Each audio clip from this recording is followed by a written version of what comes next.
Miss Maganda, hindi po ako masamang tao. Malay ko ba kung anong pakay mo?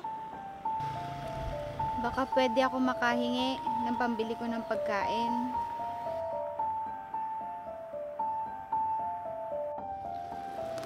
Hindi pa po kasi ako kumakain. Pwede ba? Lumayo ka nga sa akin. Ang dumi mo. Baka madumihan pa tong damit ko.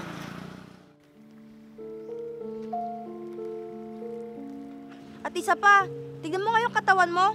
Ang lakas-lakas mo pa. Bakit hindi ka maghanap ng trabaho? Nangangalakal naman po ako. Pero kulang po yung pera ko, pambili ng pagkain. Ganoon naman pala. Maghanap ka pa ng mga basura. Baka sakaling makahanap ka pa ng pera. Maligo ka nga din. Para di ka nangangamoy.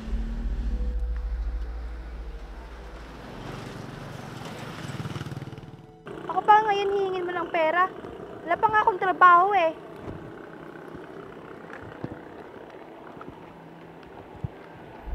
Ano pang tinitingin-tingin mo dyan? Alis ka na! Baho-baho mo!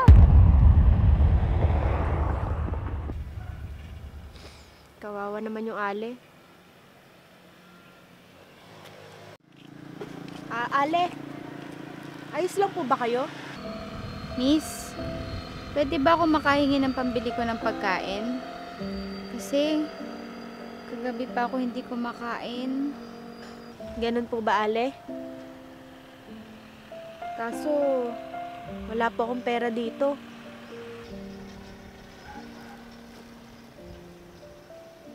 Pero, pwede ko po ba kayong isama sa bahay namin? Sige, malayo ba yung bahay nyo dito? Malapit lang po. Tara na po. Sige, sasama ako sa'yo.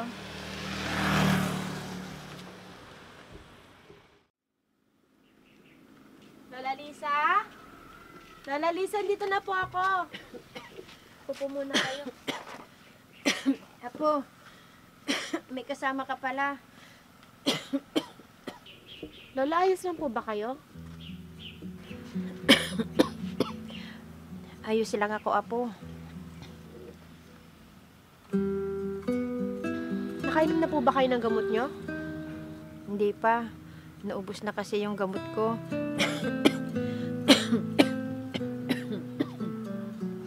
Kaya po pala lumalala yung ubo nyo, Lola. Huwag po kayo mag-alala. Gagawa po ko ng paraan para makabili po ako ng gamot nyo. Ang bait mo talaga, Apo. Sino pala yung kasama mo? Ako po si Ruby. Ako naman si Lisa. Ako naman po si Jen, Aling Ruby. Saglit lang po at ikukuha ko po kayo ng mainom. Maraming salamat, Jen. Upo muna tayo, Ruby.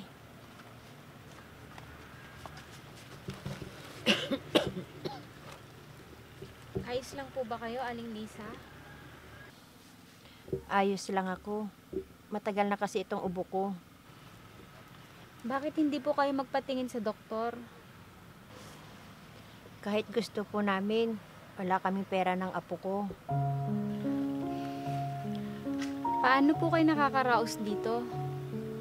Minsan po, pumapasok si Jen sa karinderya. At nung malakas pa ako, nakikilabada naman ako. Hindi po ba siya nag-aaral? Nag-aaral po. Sa katunayan, scholar po siya. Talaga po?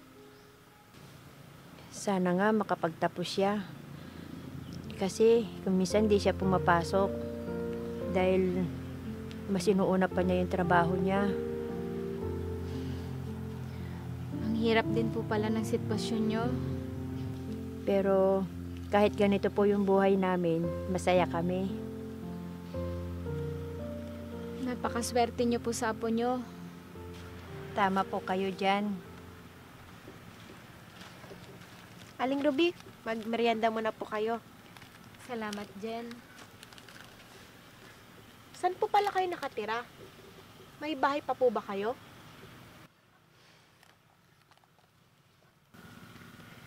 Pwede naman pong dumito muna po kayo sa amin. Dalawa lang naman po kasi kami ni Lola ko dito. Ayos lang ako, Jen. Pag kailangan niyo po ng tulong namin, andito lang po kami ni Lola. Oo nga naman, bukas ang aming tahanan para sa mga taong nangangailangan. Huwag po kayo mag-alala sa akin. Ayos lang po ako. Baka mapano po kasi kayo sa daan. Salamat sa pag-alala mo sa akin, Jen. Pagpasensyahan nyo na po ang munti naming tahanan. Napakabuti niyo naman pong maglola. Ni hindi niyo nga po ako kilala. Pero pinatuloy niyo po ako sa pamamahay niyo at binigyan niyo ako ng pagkain. Walang anuman po yun, Aling Ruby. Hindi na po ako magtatagal. Nangangalakal pa po kasi ako. Maraming salamat, Jen, Aling Lisa. Saka sa pagkain, salamat. Aling Ruby, alam niyo na po ang bahay namin. Pumunta lang po kayo dito pag may kailangan kayo. Huwag ka mag-alala, Jen. Isang araw, babalik ako dito. Sige po. Sige, alis na ako. Maraming salamat ulit sa inyo. Mag-iingat ka, Ruby. Sige po.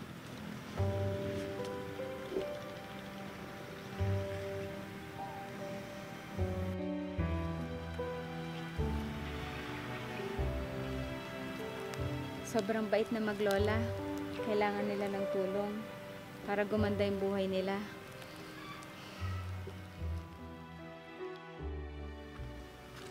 Oh, Apo, mukhang bis na bis ka. Opo, Lola. Makikitinda po kasi ako sa kaibigan ko sa palengke. Ganun ba? Eh, anong oras ka makakauwi? Si Lola talaga. Di pa nga po ako nakakaalis. Namimiss yun na po ako kaagad. Siyempre naman, Apo. Naku, Lola. Malala pa po ang ubo nyo. Huwag ka mag-alala, Apo. Malakas pa ang lola mo. Nagawa nyo pa talaga magbiro.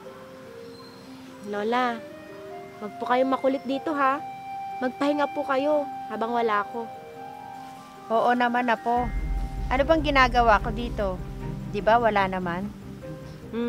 Lola, kala mo ba hindi ko alam na kaya malinis dito sa bahay kasi wala kang ginawa kundi maglinis dito habang wala ako. Ayaw ko naman kasi na walang ginagawa dito, Apo. Bawal pa pong magpagod sa inyo, Lola. Kasi hindi pa po magaling yung ubo nyo. Oo na, Apo. Sige po, Lola. Alis na po ako. Sige, mag-iingat ka.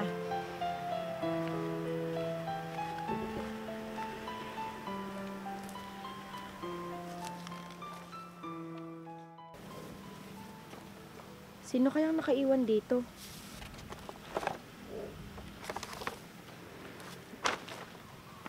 Lola. Oh, bakit bumalik ka, Jen? Tignan niyo po ito. May nakita po akong bag at sobre na nakapangalan sa atin. Ha? Anong sobre, Apo? Ito po, Lola. Tignan niyo. Oo nga, no. Kanino kaya galing yan? Hindi ko po alam, Lola. Pero may mabuting loob pong nagbigay sa atin nito. Ang daming pera nito, Apo. Sa atin ba talaga ito? Hindi nga din po ako makapaniwala, Lola. Sino pa kayang nag-iwan yan dito? Kailangan natin magpasalamat sa kanya. Kung sino man yun, Apo. Opo, Lola. May pambili ka na po ng gamot, Lola. At magagamit po natin yan pang negosyo para kumita po tayo. Tama ka, Apo. Maraming salamat, Panginoon.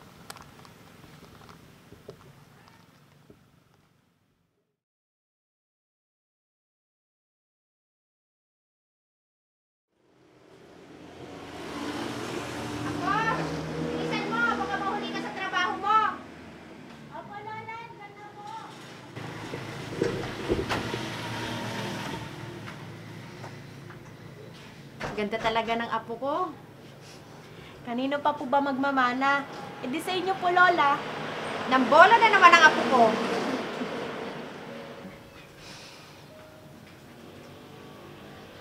Lola, kamusta na po kaya si Aling Ruby ngayon? Ano na po kaya nangyari sa kanya? Oo nga, no? Sana ayos lang siya. Sana bumalik siya dito sa atin, Lola. Oo nga, kawawa din kasi siya. Sana po makita ko po ulit siya para matulungan po natin. Sana nga. O siya, Lola, aalis na po ako. Ngayon po kasi darating yung may-ari ng kumpanyang pinapasukan ko. O sige, Apo, galingan mo ha. Opo, Lola. Kaya ako po muna bago ako umalis. Ang apo ko talaga. Sige po, Lola, alis na po ako. Sige, mag-iingat ka ha.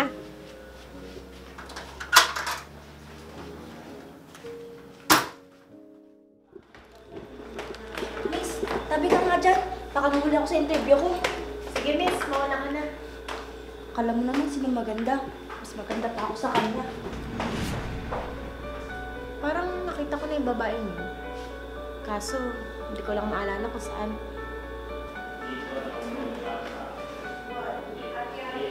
Sana matanggap ako. Kailangan ko kasi ng trabaho. Lalo na ngayon, may sakit pa si tatay.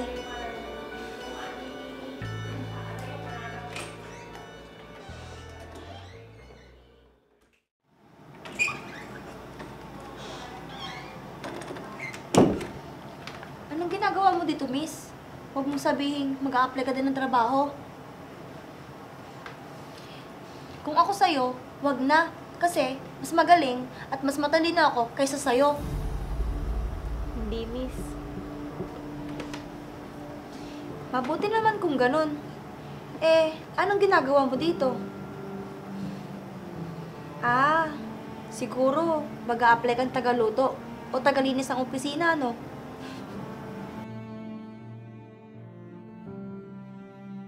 Bagay sa'yo yun, miss.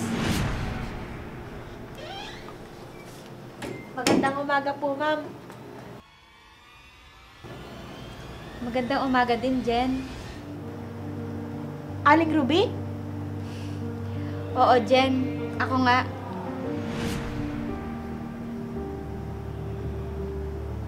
Kayo po ang may-ari ng kumpanyang pinapasukan ko? Oo, Jen. Ako nga. Siya yung... Miss Maganda, hindi po ako masamang tao. Malay ko ba kung anong pakay mo? Baka pwede ako makahingi ng pambili ko ng pagkain. Pwede ba? Lumayo ka nga sa akin. Ang dumi mo. Baka madumihan pa tong damit ko. Oo, siya nga. Yung pulubi na lumapit sa akin noon. Paano naging siya ang may-ari ng kumpanya? Hindi ito totoo. Ang tagal na po namin kayong hinahanap ni Lola Lisa para matulungan po sana namin kayo. Ayos lang ako, Jen. Kumusta na pala ang lola mo?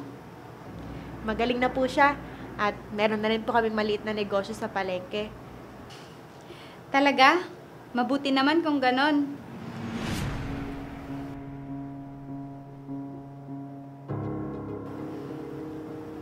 Jen, kilala mo ba siya? O kasama mo? Hindi po, pero pinapunta po ako dito para mag-interview ng bago nating aplikante, ma'am. Ganun ba? Parang nakita na kita. Nagkausap na ba tayo dati? Ah, baka kamukha ko lang po yun. Ang dami po kasi akong kamukha. Sige, Jen. Ikaw nang bahala sa kanya. Sige po, ma'am.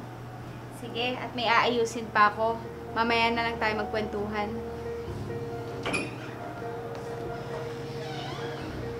Sige, miss. Maupo ka muna at ma-interview na kita. Sige po.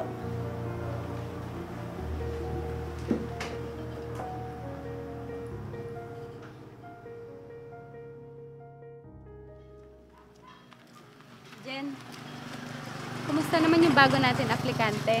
Pumasa ba siya sa'yo? Opo, ma'am. Binigyan ko po siya ng pagkakataon na magtrabaho po sa atin. Mabuti naman kung ganon. Kilala niyo po ba siya, ma'am? Oo. Siya yung batang hiningian ko dati ng tulong. Tama. Siya nga. Sabi ko na nga ba, nakita ko na yung dati pa. Sana maging mabait na siya. Sana nga ma'am, magbago na siya. Nakiusap po siya sa akin na magtrabaho sa kumpanya natin. Kasi may sakit daw po yung tatay niya.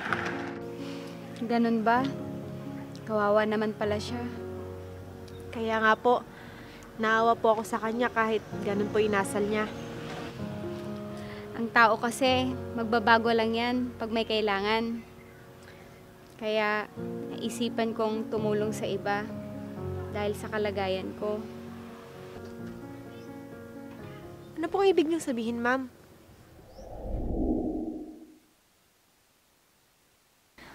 May taning na ang buhay ko. Paano lahat ng pinaghirapan ko kung mawawala ako? Wala naman akong pamilya. Kailangan makahanap ako ng taong nangangailangan at may mabuting puso. Kaya ako naisipan yun gawin at pinalad ako nung makita ko kayo. Ibig sabihin po ba, lahat ng nangyayari ngayon ay nasa plano niyo? Pati po ba yung perang iniwan sa bahay namin? Kayo pong may gawa? Oo, Jen.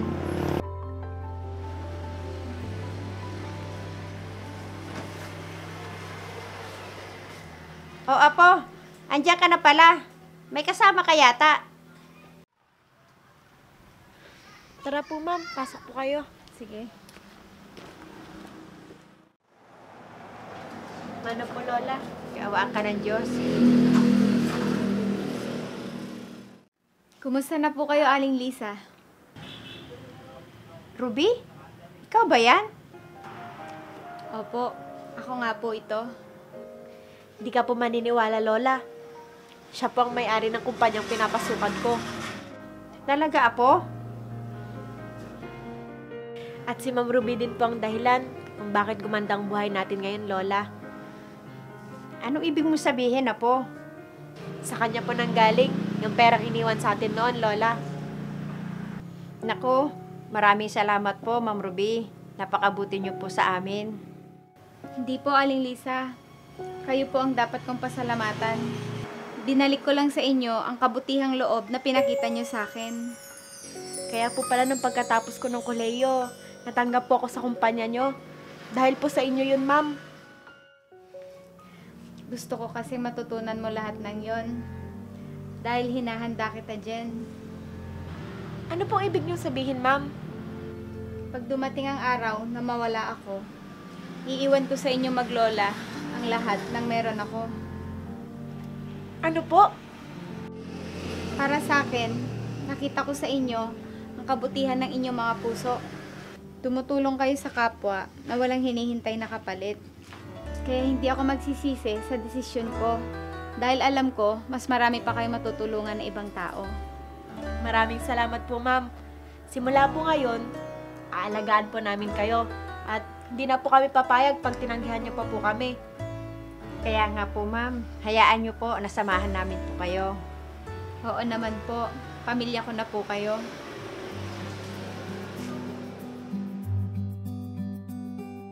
Huwag husgahan ang itsura ng isang tao. Mas magandang tumulong kaysa ikaw ang tulungan.